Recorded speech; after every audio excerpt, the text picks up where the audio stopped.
La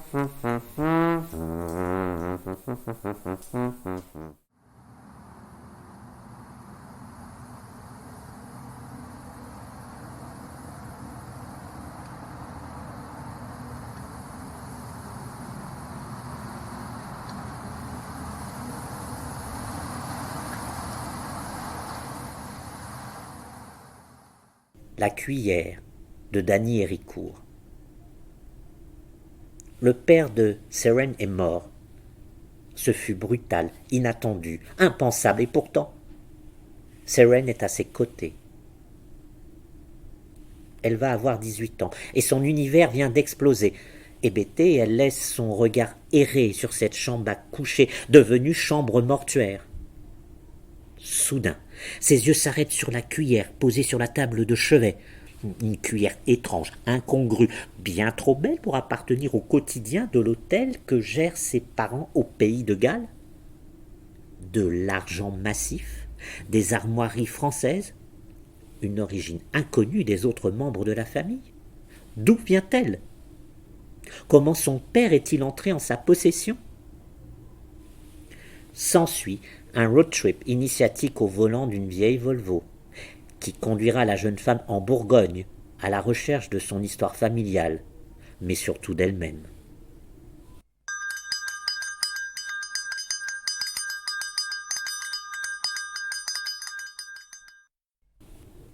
Anatomie de la cuillère. Chercher l'origine de la cuillère n'est pas la priorité de ma famille ce matin. Malgré les sonneries de téléphone, l'engourdissement imprègne l'hôtel et les clients se comportent comme une meute de zombies affligés d'un rhume collectif. L'heure, quelle circonstance tragique!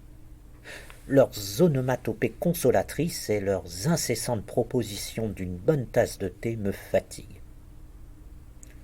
Je m'enferme dans le petit salon avec notre grande encyclopédie et du papier cartonné pour rédiger mon annonce. Avis de trouvailles. Cuillère rare. Métal, argent massif. Poinçon apparent. Origine, inconnue. Dimension, 7,4 inches. Poids, 0,12 livres. Décor sur le manche, 2 rangées de ronces en relief. Décor au bout du manche. Les lettres B&B. Un randonneur âgé, 2 lévriers ou des lézards. Pour toute information, Seren Madeleine Lewis-Jones, Hôtel des Crafts. Je ne sais pas où l'afficher. La plupart des gens du coin épinglent leur vente achat à perte sur le tableau de la supérette de Saint-David-on-Sea. Il y a un nombre hallucinant de poussettes, de plateaux en mélamine et de tables de camping en circulation.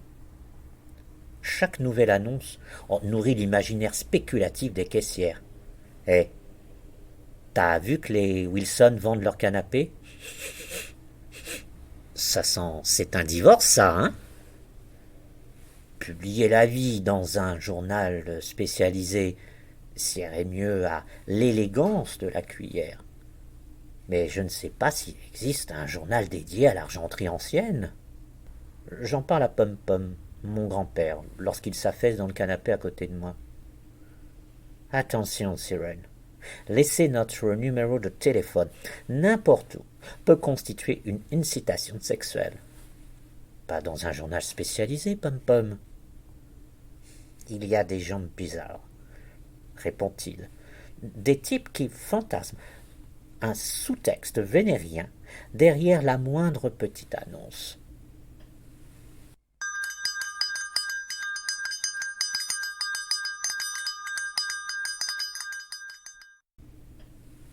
Dans ce roman, une certaine pudeur, une pointe d'humour, un soupçon de mystère et surtout beaucoup d'humanité. Danny Héricourt signe un premier roman sobre et réjouissant sur la fin de l'adolescence, la perte des êtres chers et les hasards de la vie.